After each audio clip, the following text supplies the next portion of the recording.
Pues ahí tienen ustedes otra analogía del camino espiritual. El hermano Emilio nos presentaba ese laberinto esta mañana. Les presento esta otra imagen. Ir más allá de la superficie de los sucesos. Esta mañana en la lectio, ¿verdad?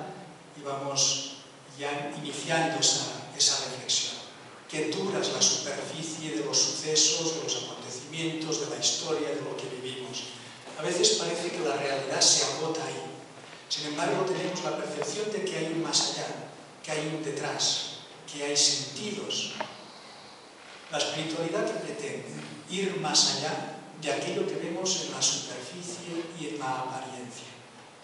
Y en el fondo la espiritualidad es consciente que la verdad de las cosas no está en lo que se ve, sino en lo que no se ve. Que la apariencia puede ser pura falsedad, pura apariencia. De ahí que la espiritualidad es una llamada a perforar, a taladrar esa dura superficie de lo que vivimos. Y no es tan fácil, como todos nosotros sabemos. Pero sabemos que si conseguimos en algunos momentos taladrar lo que vivimos y ver detrás, sabemos que se encierra una auténtica promesa, es nuestra tierra prometida. Estamos llamados a conquistarla. Difícil es cruzar el Jordán, difícil es cruzar el Mar Rojo. ¿Para qué?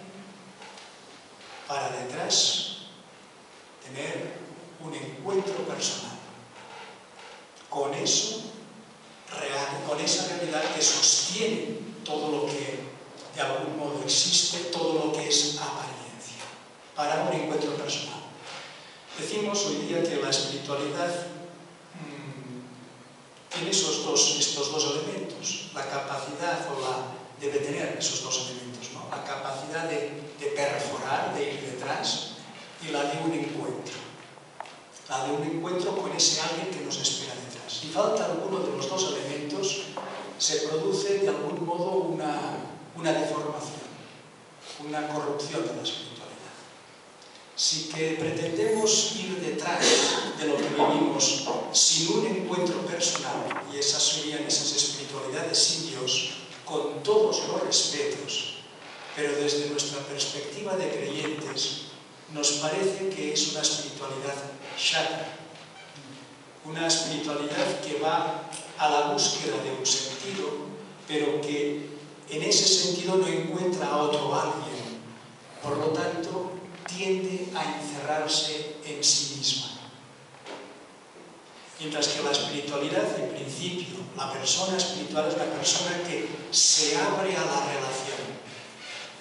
¿Qué contrasentido sería que el desarrollo espiritual que tiende a mejorar la relación con los demás, con la naturaleza, con la creación, con los seres humanos, con los seres vivos, pues resultase que después de perforar esa realidad detrás no hubiese un encuentro con nadie?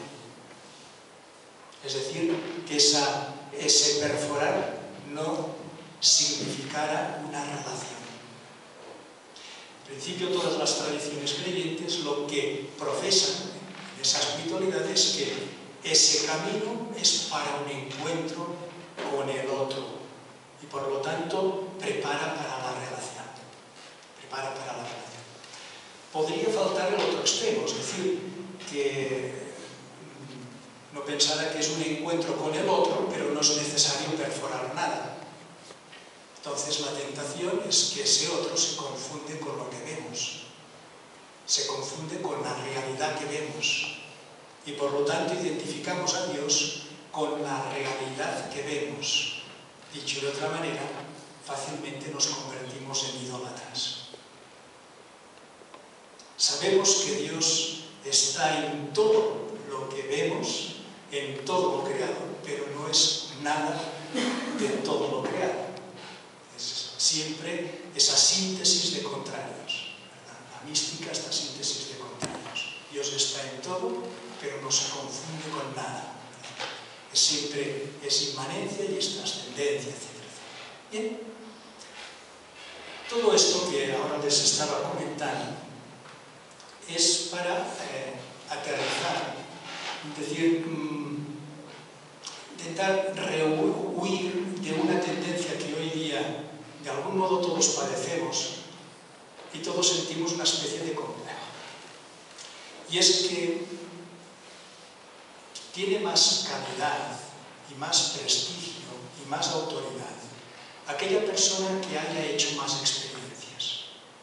Cuantas más experiencias usted haya hecho, usted entonces está autorizado a hablar sobre esto que usted ha vivido.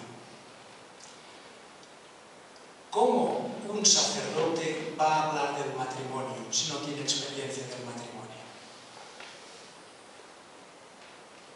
Y esto nos lleva pues a una especie de frenesí consumista de experiencias.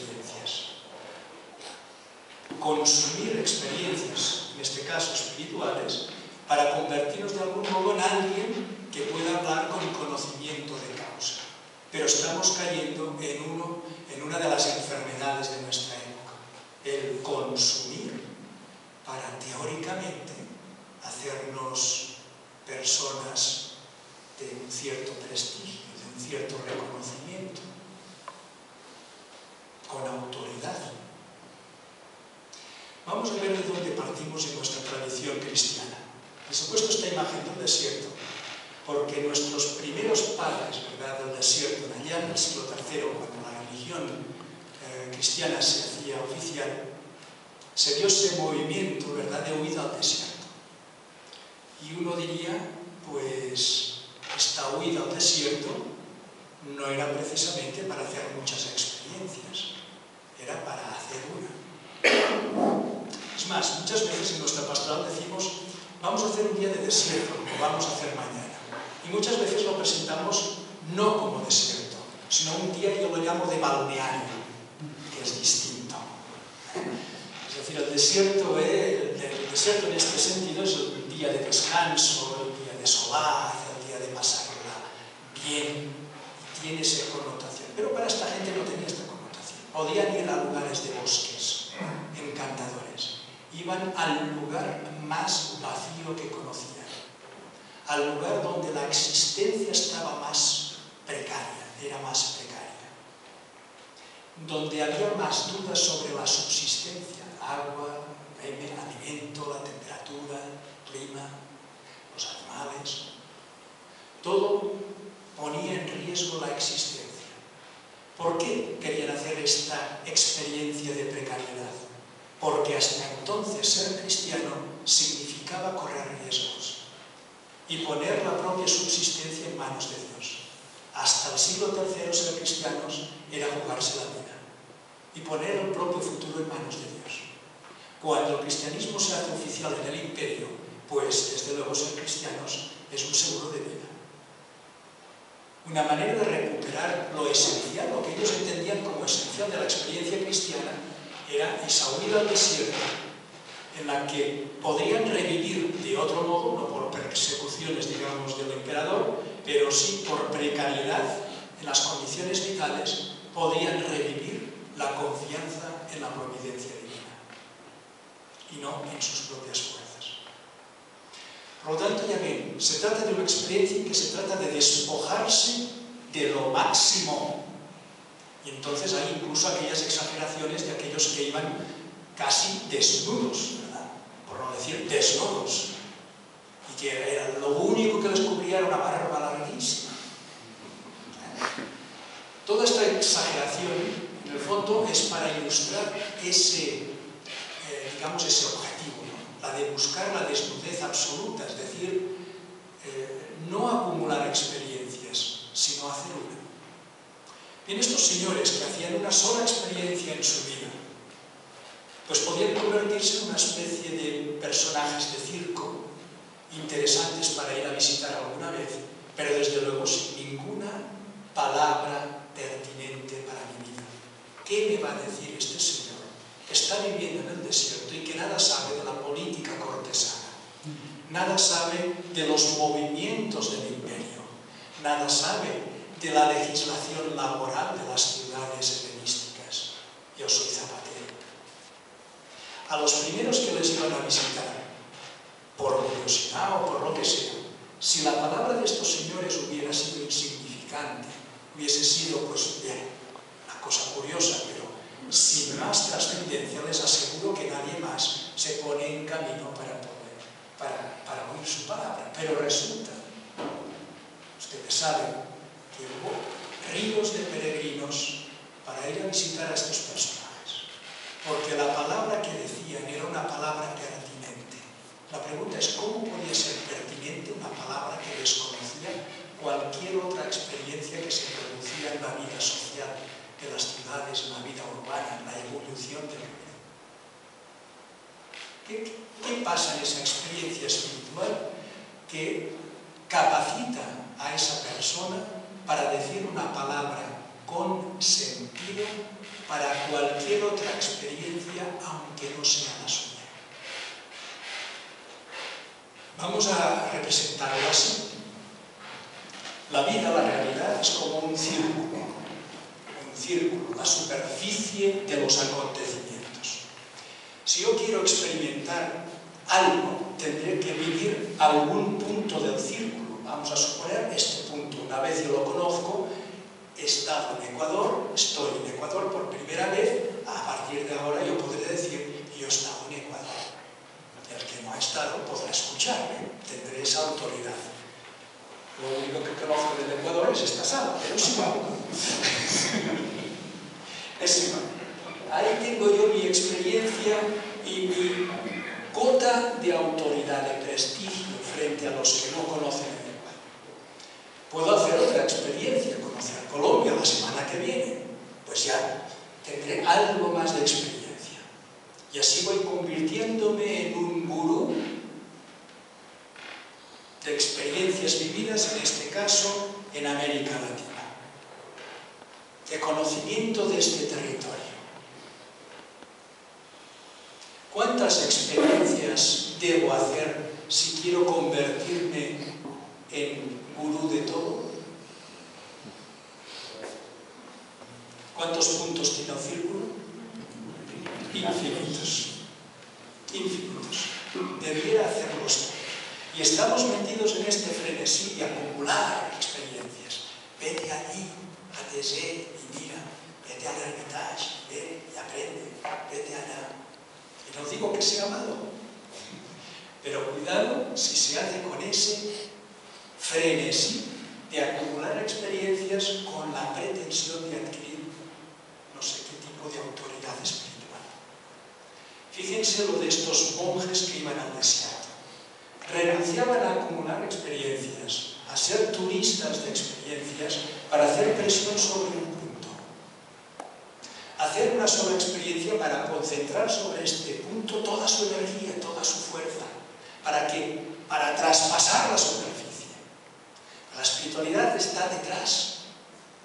Está quien consigue ver más allá de lo que se ve en apariencia, en superficie. Por lo tanto,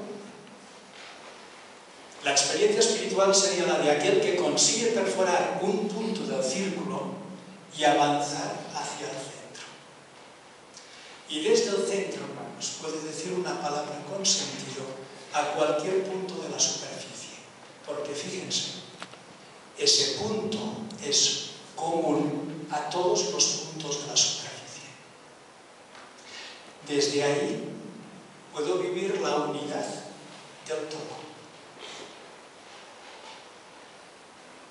Alguien que ha conseguido hacer este recorrido, ¿verdad?, se sitúa en la comunión con cualquier otro, con cualquier vivencia, porque es el único punto común a todos los demás puntos de la vivencia. Este camino tiene también, esta propuesta tiene también sus trampas. Y hay quien piensa que una experiencia espiritual, por supuesto, es evadirse de la realidad. Es la dirección contraria a la que acabo de señalar. Y a veces hay propuestas que se autocalifican de espiritualidades que lo que son es una evasión de la realidad. La La diferencia entre las unas y las otras es que la experiencia espiritual que me hace penetrar en la realidad normalmente me personaliza. Las otras despersonalizan. Incluso llegan a comprometer la salud mental. Como saben ustedes, estoy refiriendo a experiencias sectarias, susceptibles de manipulación, etcétera, etcétera.